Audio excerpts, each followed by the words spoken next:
Sorprendí a mi novio en su ciudad natal por su cumpleaños pensando que le gustaría tenerme cerca, pero al llegar descubrí que vivía una doble vida con otra mujer, y yo solo era la que pagaba todo desde afuera.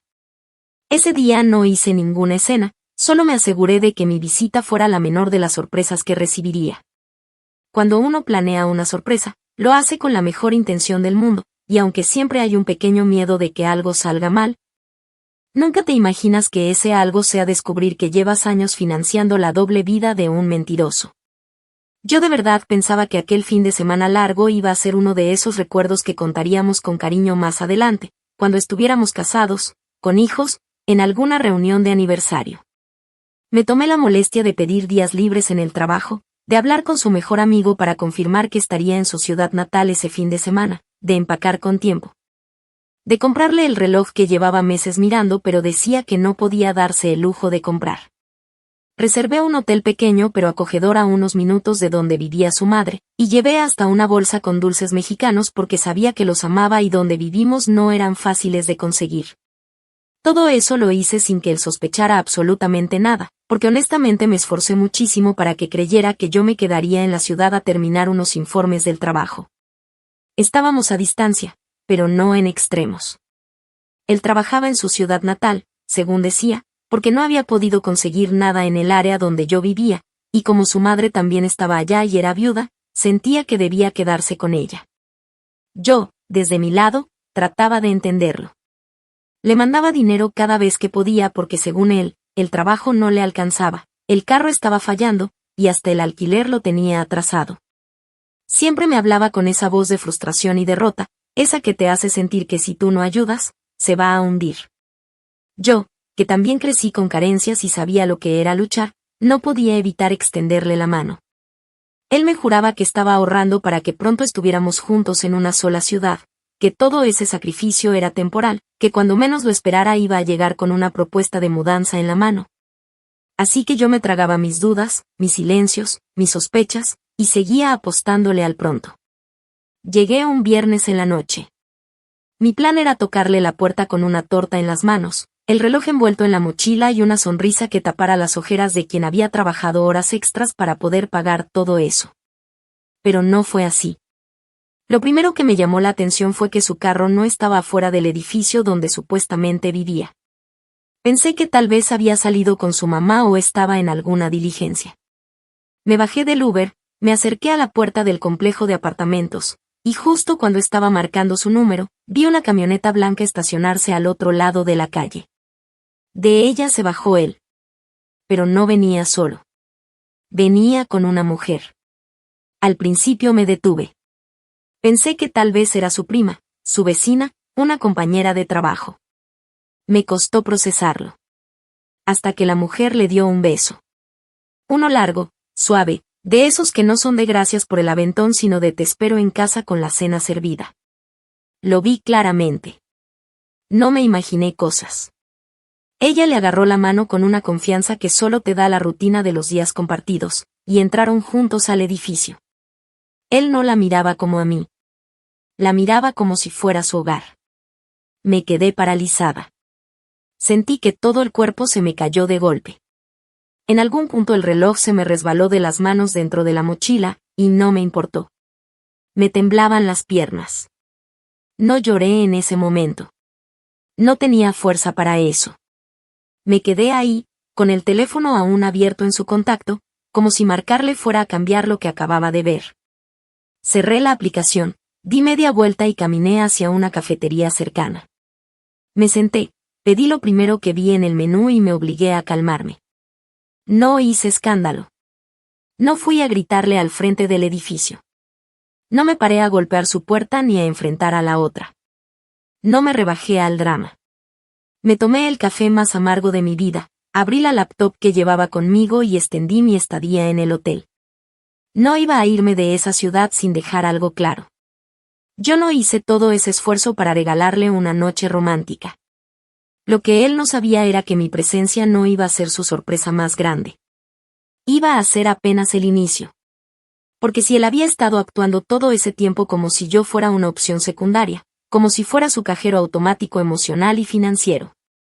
Entonces yo iba a dejarle bien claro lo que pasaba cuando ese cajero dejaba de operar, y además, le cobraba intereses con recargo. Actualización 1. Pasaron un par de días desde que vi con mis propios ojos cómo el hombre al que le había dedicado 3 años de mi vida entraba de la mano con otra mujer al lugar que, según él, era solo un espacio temporal hasta que pudiera construir algo mejor conmigo. Me quedé en ese hotel silencioso, tratando de digerir una verdad que me golpeaba en oleadas. No es que me costara aceptar que me había engañado, es que me dolía más haber ignorado todas las señales por tanto tiempo. Me dolía haberme esforzado tanto por proteger su dignidad, por justificar sus carencias, por aplaudir sus esfuerzos cuando en realidad, lo único que hacía era interpretar un papel. Él no tenía una vida en construcción, ya la tenía hecha, solo que no era conmigo.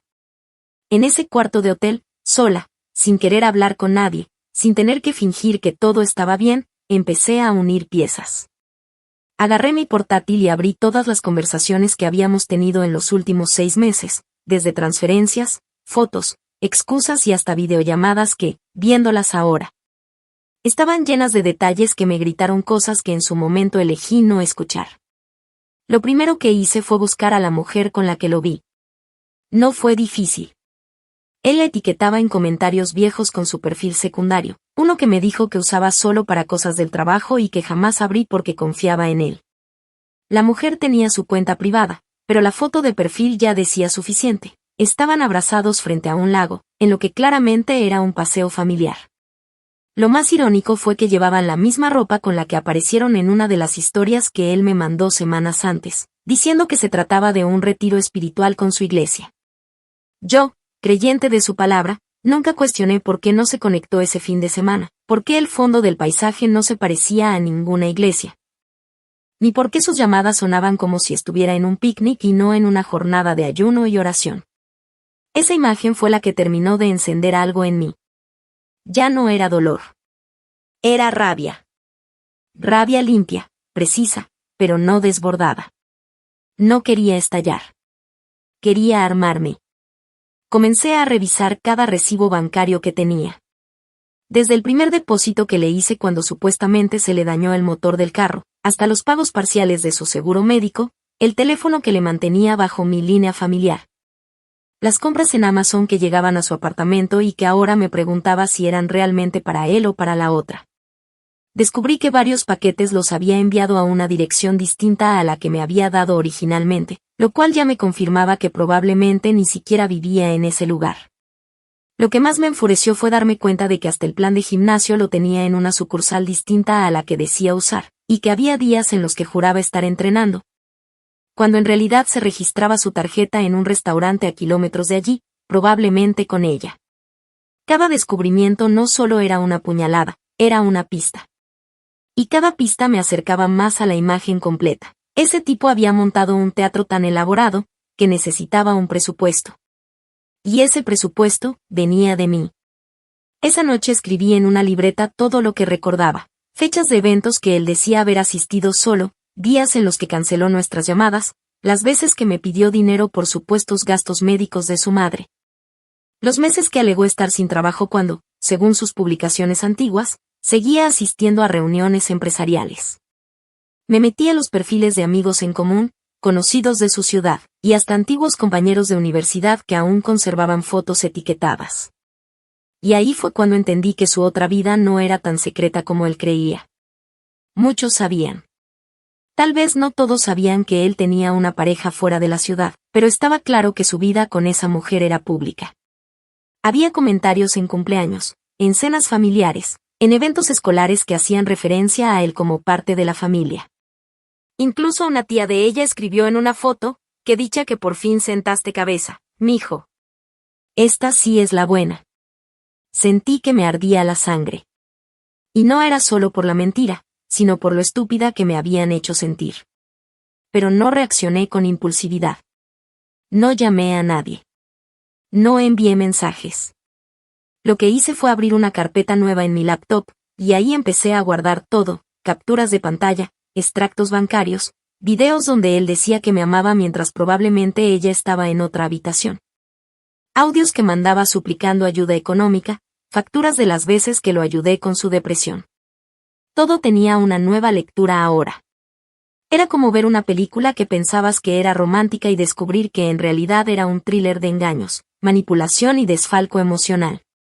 Yo no iba a quemarlo en redes sociales. Yo no iba a destruirlo de frente. Yo iba a hacerlo con la misma calma con la que él se tomó su tiempo para hacerme pasar por estúpida.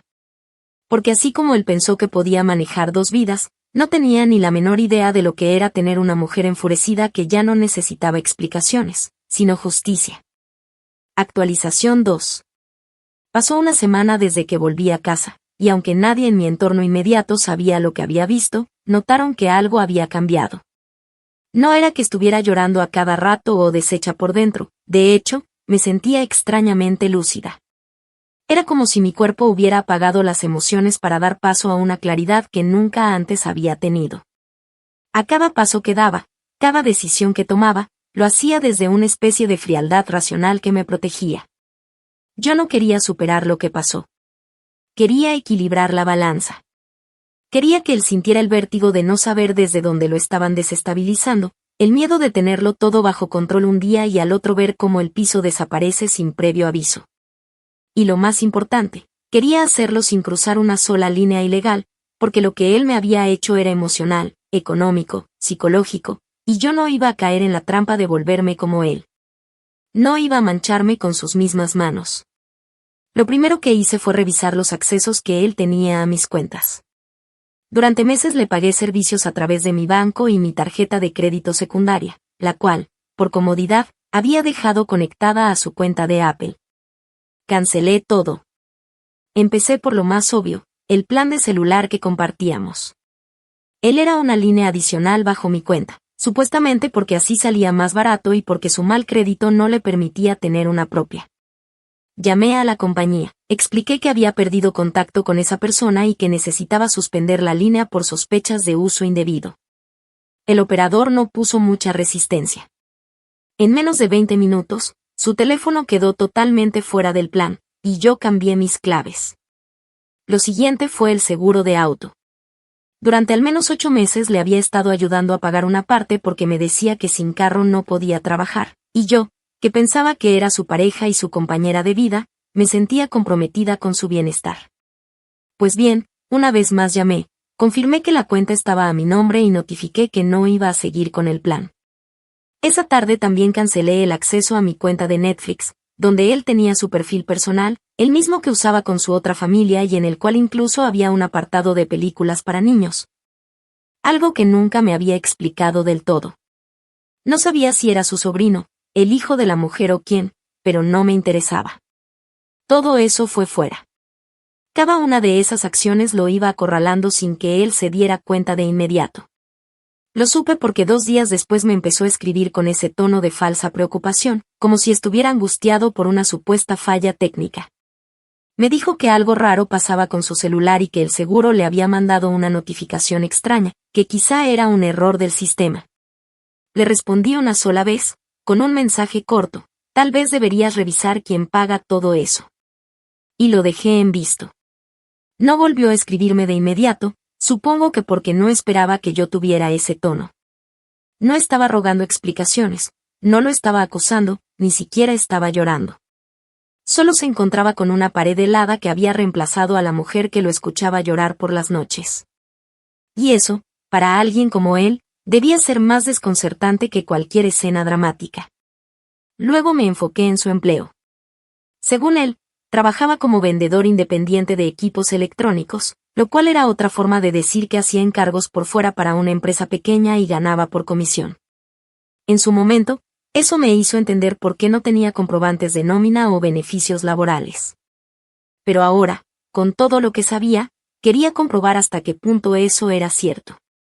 Busqué el nombre de la empresa y encontré una página básica, un número de contacto y una dirección. Fingiendo interés como una clienta potencial, llamé diciendo que quería saber más sobre los productos que vendían, y si tenían a alguien que cubriera el área sur del estado. La mujer que me atendió, sin sospechar nada, me dijo que el encargado de esa zona ya no estaba con ellos, que solo había trabajado medio tiempo el año anterior y que había dejado de enviar reportes hace meses. Ahí fue cuando confirmé que ni siquiera tenía un trabajo formal. Lo que hacía era pasearse entre excusas, favores y apariencias. Era un mantenido, sí. Pero un mantenido profesional, de esos que saben cómo disfrazar la dependencia como sacrificio. Eso me llevó a recordar todas las veces que me pidió dinero no como limosna, sino como inversión. Me decía frases como solo necesito esta ayuda para arrancar, o cuando tenga mi negocio andando, todo esto va a valer la pena, o la peor de todas, esa que me dijo mientras lloraba en una videollamada. Tú no me estás dando dinero, me estás ayudando a convertirme en el hombre que tú mereces. ¡Qué ridículo! Yo no estaba ayudando a construir a nadie. Estaba financiando una farsa con fachada de humildad y alma de estafador emocional. Él no quería ser mejor. Solo quería mantener el control. Y lo logró por mucho tiempo. Hasta que dejó de lograrlo. Esa misma noche, comencé a transferir mis fondos a una cuenta distinta. Cerré la que compartía detalles con él, renové mis tarjetas, solicité nuevos accesos digitales y cambié todas mis contraseñas. No porque me creyera en peligro, sino porque sabía que un hombre así no se quedaría quieto cuando viera que la fuente de dinero comenzaba a secarse. Iba a empezar a tantear, a buscar razones, a montar excusas para volver a entrar. Y yo no pensaba dejarle ni una rendija abierta. Lo conocía. Sabía cómo se movía. Sabía que en unos días, cuando entendiera que no era un error temporal, vendría con todo su show de redención. Con voz temblorosa, con promesas, con las manos vacías y el discurso lleno. Pero ya no me encontraba con la misma mujer. Esa versión de mí que le pedía explicaciones murió el día que lo vi besar a otra. La que quedaba ahora no pedía cuentas. Solo las cobraba. Actualización 3. Pasaron alrededor de 2 semanas desde que dejé de responderle, y para ese punto ya no solo le había quitado todo lo que le financiaba, sino que también lo había obligado a enfrentar algo que él evitaba desde siempre. La independencia. Ya no tenía a alguien que resolviera por él, que asumiera las cuentas que no podía pagar, que contestara sus mensajes cuando se hacía la víctima por enésima vez. Y sin embargo, lo que más me sorprendió fue lo poco que se resistió. Me refiero a que no insistió con la fuerza que uno esperaría de alguien que supuestamente te ama y siente que lo estás dejando sin razón. En lugar de eso, su reacción fue tímida, casi ausente, como si estuviera tanteando qué tanto sabía yo, como si esperara que, si no empujaba demasiado, quizás yo seguiría sin descubrir lo más importante. Porque lo que yo ya tenía claro era que lo que vi no era una aventura, ni un descuido, ni un desliz. Lo que vi era una estructura completa, una vida paralela que no se sostenía sin mí. Y eso implicaba que la otra mujer, esa con la que lo vi entrar de la mano, tampoco sabía que existía yo. O al menos no completamente. Y eso me abrió una puerta que no podía ignorar. Durante días le di vueltas a la idea. ¿Debería contactarla? ¿Debería decirle quién era yo y todo lo que él había hecho con mi dinero, mi tiempo, mi confianza? Pero cada vez que me imaginaba escribiéndole desde mi cuenta, algo se frenaba dentro de mí. No por miedo, sino por estrategia. No quería que pensara que estaba dolida, ni despechada, ni haciendo escándalo como mujer herida. Quería entrar en su mundo como alguien más, como una figura neutra, como una nueva cara que no representara ninguna amenaza.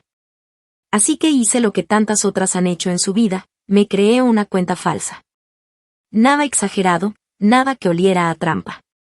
Un perfil limpio, con fotos prestadas, con una narrativa coherente, con un nombre común y 0 pistas que la hicieran sospechar.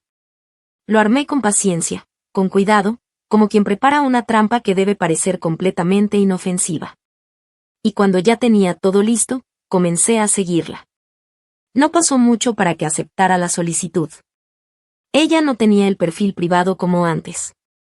Había subido varias fotos recientes donde él ya no aparecía, y aunque en una de ellas alguien le comentaba "y fulanito", ella solo respondió con un emoji y nada más. Eso me hizo pensar que las cosas ya estaban tensas entre ellos, tal vez por todo lo que ya había comenzado a pasar desde que yo lo desconecté de sus beneficios gratuitos.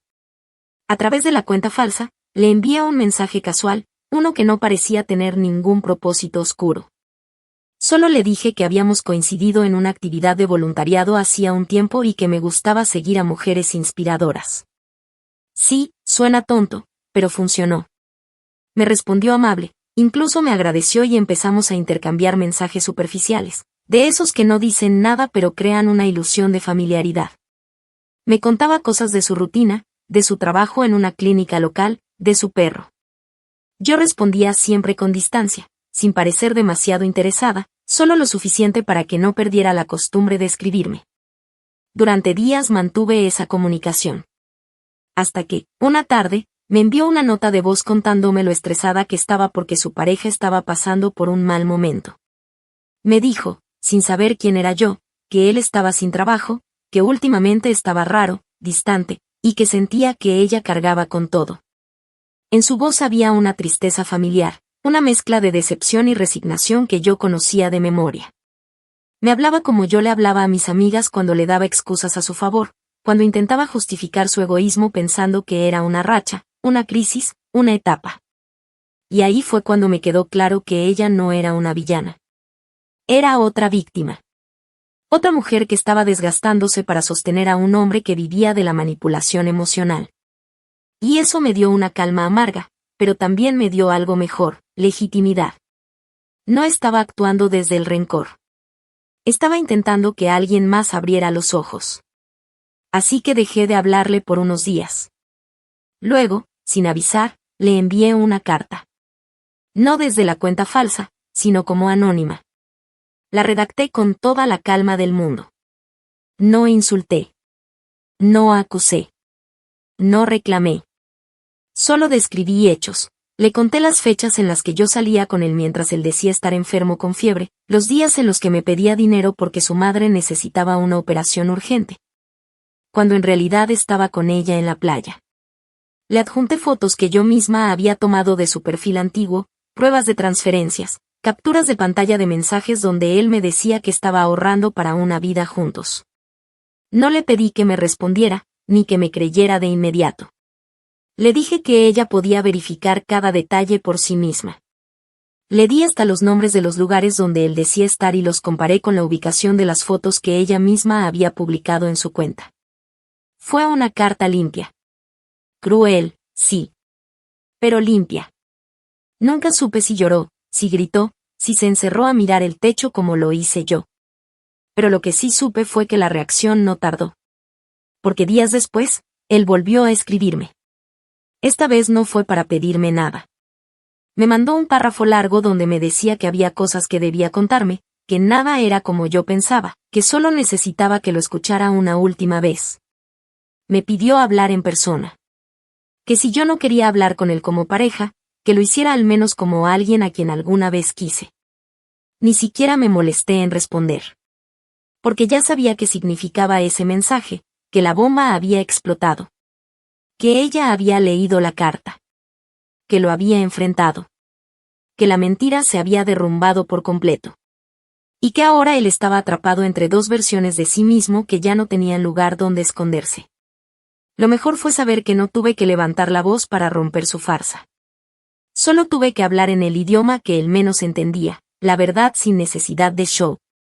Y eso era apenas el principio. Actualización 4. Pasaron 3 semanas desde que envié aquella carta, y aunque él no volvió a escribirme después de ese último intento patético por convencerme de escucharlo, sí me enteré, por caminos indirectos, de que su mundo estaba empezando a desmoronarse. Una conocida en común, de esas que te agregan a Facebook por un motivo tonto y después ni recuerdas cómo llegaron a tu vida, compartió una historia donde aparecía él, claramente desmejorado, con una frase que decía: hay gente que solo quiere verte caer. Lo vi y no sentí ni culpa ni satisfacción inmediata. Sentí algo más parecido al cierre de un ciclo. Era como ver el eco final de un teatro apagarse después de que ya todos se fueron. Él seguía luchando por parecer una víctima de circunstancias externas, cuando en realidad era el artífice de su propia miseria. Pero lo que él no sabía, y lo que nadie en su entorno parecía imaginar, era que lo peor aún no había llegado. Yo todavía tenía una carta bajo la manga, una que él mismo me había ayudado a preparar sin saberlo durante todos esos años de engaños, su rastro financiero. Durante meses me había mandado recibos a mi nombre para justificar gastos que no podía asumir aún. Desde servicios digitales, hasta supuestas compras de insumos para su negocio ficticio. Más de una vez lo ayudé a hacer pagos que él, para no complicarse, pidió que salieran de mis cuentas y luego me transfería cuando pudiera. Muchos de esos pagos quedaron registrados con descripciones tan vagas como asesoría, colaboración, servicios freelance, sin contratos ni acuerdos de por medio. Como yo no estaba tratando de meterlo en problemas legales en ese entonces, jamás lo documenté formalmente. Pero ahora, al ver todo con otros ojos, cada una de esas operaciones se convirtió en una prueba. No solo de que él me había estafado emocionalmente, sino de que había recibido dinero sin reportarlo a ninguna entidad fiscal. Y lo más interesante era que, en muchas ocasiones, él mismo me pedía que le hiciera transferencias con concepto de pago para no levantar sospechas en el banco. Según él, era mejor que pareciera un ingreso laboral que una ayuda personal, para que si alguna vez pedía un préstamo, su cuenta mostrara movimiento profesional. En ese entonces, yo lo tomé como una señal de que quería avanzar. Ahora lo entendía por lo que realmente era, evasión. Así que, una tarde, reuní todos esos datos y me senté a hacer una lista. Fechas, montos, números de transacción, descripciones, correos con instrucciones exactas que él me había enviado. Y una vez lo tuve todo ordenado, me comuniqué con una asesora fiscal independiente que había conocido en un curso virtual sobre manejo de finanzas personales. No le dije que se trataba de mi expareja. Le dije que tenía información sobre una persona que estaba recibiendo ingresos sin declararlos correctamente y que quería saber cómo se podía hacer una denuncia anónima. Ella fue muy clara: cualquier persona que sospeche de evasión puede reportarlo a la IRS, y si la denuncia incluía pruebas sólidas, era muy probable que se abriera una auditoría. Me dio el enlace, me explicó cómo llenar el formulario, y me advirtió que probablemente yo nunca sería notificada sobre los avances del caso, pero que si todo estaba como sonaba, esa persona eventualmente se iba a dar cuenta, y no precisamente de la manera más suave. Lo hice todo esa misma noche. Subí los documentos, los correos, los pantallazos, y hasta un listado detallado de los pagos periódicos que él recibía. Incluí las fechas en las que supuestamente estaba desempleado y, sin embargo, seguía mostrando actividad financiera en varias plataformas de pago. No exageré. No inventé. Solo mostré la verdad con precisión quirúrgica. Y no necesitaba verlo en la cárcel, ni arruinado para siempre, pero sí quería que sintiera lo que era cargar con consecuencias. Porque él estaba acostumbrado a caminar sin peso, a que todo el mundo se hiciera cargo por él. Yo no podía cambiar su naturaleza, pero sí podía obligarlo, por primera vez en años, a rendir cuentas. Semanas después, a través de un amigo en común que trabajaba en el mismo círculo social de su ciudad, supe que había recibido una notificación oficial. No tenían detalles, pero él andaba nervioso, diciendo que alguien estaba tratando de joderlo, que era una especie de venganza que venía de una ex loca. Lo dijo así, ex loca. Esa fue la palabra exacta. Y aunque por un segundo sentí una punzada de rabia, lo cierto es que me dio más risa que otra cosa.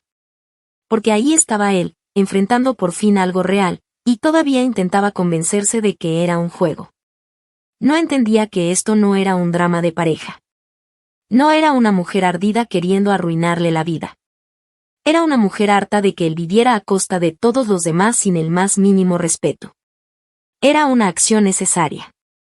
Y aunque yo no fuera la única a la que había usado, sí iba a ser la última que se quedara callada. Los efectos no tardaron. A los pocos días, vi que su perfil de Facebook desapareció. Su Instagram también. Supuse que lo cerró porque empezaron a llegarle preguntas o comentarios que no podía manejar. De pronto, toda esa fachada de tipo espiritual, luchador, humilde, se le vino abajo. Ya no había fotos de cenas con su supuesta pareja, ni frases motivacionales, ni publicaciones pidiendo apoyo para proyectos que nunca existieron. Su red social, que había sido una vitrina de mentiras, ahora era un muro en blanco. Y eso, para alguien que construyó su identidad sobre las apariencias, era el equivalente a quedarse sin ropa en plena calle. Lo más irónico es que en todo ese proceso yo no levanté la voz. No lo expuse públicamente. No fui a gritar su nombre a los cuatro vientos. Solo caminé detrás de él, recogiendo sus huellas y entregándolas en el lugar correcto. Él me enseñó a mentir, sí. Pero yo le enseñé lo que pasaba cuando una verdad se afila en silencio. Actualización final. Habían pasado poco más de 2 meses desde que pisé su ciudad por última vez, y aunque al principio me propuse mantenerme en silencio absoluto, observando desde la distancia cómo se desmoronaba todo lo que había construido a base de mentiras, llegó un punto en el que entendí que él todavía tenía demasiado margen para seguir manipulando a los pocos que le quedaban. Personas que aún creían que estaba pasando por una racha difícil o que simplemente le daban el beneficio de la duda porque no conocían la historia completa. Lo supe por los mensajes que me llegaron indirectamente, por capturas que algunas amigas me compartieron donde él se hacía la víctima, insinuando que alguien estaba obsesionada con él y le había inventado cosas por despecho. Me hervía la sangre al ver cómo, incluso después de todo, seguía buscando el rol de mártir, disfrazando su podredumbre emocional con frases hechas y espiritualidad barata. Pero en vez de reaccionar con rabia, decidí que su caída merecía un cierre acorde al daño que había causado. No solo a mí, sino a cada persona que había sido cómplice pasiva de su farsa, sin saberlo. No me tomó mucho pensar en cómo terminar con lo poco que le quedaba, su reputación local. Porque si algo supe desde el primer día en que empecé a armar este rompecabezas, fue que su ego no se alimentaba del dinero, que igual no sabía conservar, sino de la imagen que proyectaba ante los demás. Ese disfraz de hombre luchador, resiliente, simpático, capaz de hacer reír a todos mientras cargaba su cruz como un mártir moderno. Él no quería respeto, quería devoción. Y lo peor es que durante años, muchos se la dieron. Así que si realmente quería que sintiera lo que era ser invisible, insignificante, despreciado, tenía que arrancarle eso. No con escándalos. No con gritos. Con hechos. Con verdad. Con algo que no pudiera negar ni maquillar. Sabía que en su ciudad existía un grupo comunitario local en Facebook que todos seguían. Era como un pequeño periódico barrial donde la gente compartía desde noticias hasta recomendaciones de plomeros, ventas de garaje y rumores del vecindario. Yo también había estado en ese grupo antes, porque durante un tiempo consideré mudarme allí por él. Así que me bastó con recuperar mi cuenta antigua y volver a unirme. Nadie se acordaba de mí. Nadie relacionaba mi nombre con él. Perfecto. Esperé el momento adecuado. Justo una semana antes de su cumpleaños, cuando la ciudad celebraba su tradicional feria de verano y todo el mundo andaba más conectado que nunca, publiqué una entrada. No llevaba insultos. No tenía nombres directos. Solo incluía un collage de capturas de pantalla, recortes de publicaciones suyas antiguas donde se contradecía solo, transferencias, frases escritas por él a distintas mujeres con fechas que se empalmaban. Y un párrafo introductorio donde decía algo como, esto es lo que pasa cuando construyes tu vida usando a las personas como peldaños. Para quienes aún creen en las palabras bonitas, aquí les va un ejemplo de cómo se ve el engaño cuando se quita el disfraz. La publicación se volvió viral en menos de una hora. La gente no tardó en reconocerlo, porque aunque no decía su nombre, todo apuntaba a él. El reloj que usaba en las fotos, los mensajes de voz donde se escuchaba su tono meloso idéntico al que muchos conocían, el perfil falso que yo había usado para hablar con la otra mujer, que también fue incluido como parte de la evidencia, todo era tan claro que no había como confundirlo con otra persona. La mayoría de los comentarios iban desde el asombro hasta la indignación. Muchos se sintieron estafados. Algunos comentaban que habían compartido con él en actividades comunitarias. Otros decían que ya les parecía raro que siempre estuviera comenzando de cero, como si su vida fuera una espiral interminable de segundas oportunidades. Pero el golpe más duro no vino de mí. Vino de su entorno cercano. Una de sus primas, que siempre lo había defendido, escribió públicamente que se sentía asqueada y que ya no iba a callarse más, que durante años él había sido una carga para todos. Que lo ayudaron muchas veces y que ahora entendían por qué nunca lograba levantarse, porque vivía montado en las espaldas de mujeres que lo querían de verdad, hasta que las quebraba. No supe si él estaba en la ciudad cuando eso pasó, pero al día siguiente, todos sus perfiles desaparecieron por completo. Cerró cuentas, bloqueó contactos, y borró todo lo que pudo. Me enteré por alguien que trabajaba en la clínica donde su otra pareja, la mujer con la que lo vi aquella noche, tenía su empleo, que ella también había renunciado. Se fue del estado. Al parecer, después de toda la exposición, no quiso quedarse a lidiar con los murmullos. Me dolió saberlo. Porque ella tampoco merecía esa vergüenza. Ella fue una víctima colateral de su mentira estructural, igual que yo. Pero también entendí que cada quien lidia con su dolor como puede. Yo elegí enfrentar. Ella eligió huir. Ninguna de las dos estaba equivocada. Para ese punto, él ya no tenía casa, ni pareja, ni reputación. Su familia lo había aislado, su cuenta bancaria probablemente estaba congelada o al borde del embargo tras el reporte fiscal, y ya nadie más lo llamaba hombre trabajador. No porque yo lo haya inventado, sino porque simplemente ya no había forma de ocultar lo que siempre fue, un mentiroso patológico con carisma de pastor y alma de parásito. Yo, por mi parte, no necesité más. No lo volví a mencionar. No lo nombré en ninguna conversación con amigas. No conté mi versión como víctima en reuniones sociales. Simplemente seguí con mi vida. Tomé aquel reloj que alguna vez había comprado para él y lo vendí. Con ese dinero, me regalé un viaje a una cabaña frente a un lago. Llevé conmigo un libro, un vino y una nueva libertad que no conocía, la de no cargar a nadie. Lo último que supe de él fue por una cuenta nueva que abrió bajo un seudónimo. Me llegó por error, por una de esas coincidencias absurdas que parecen chiste. Usaba otro nombre, otra ciudad, y ya empezaba a seguir a nuevas mujeres. Probablemente seguiría siendo el mismo. Pero esta vez, con un historial más difícil de esconder. Lo bloqueé sin abrir su perfil. Porque ya no necesitaba saber más. No porque me doliera, sino porque me daba igual. Su caída ya no me pertenecía. Su miseria ya no era mi cruz. Y mi silencio, después de todo, seguía siendo el ruido más fuerte que había escuchado en su vida.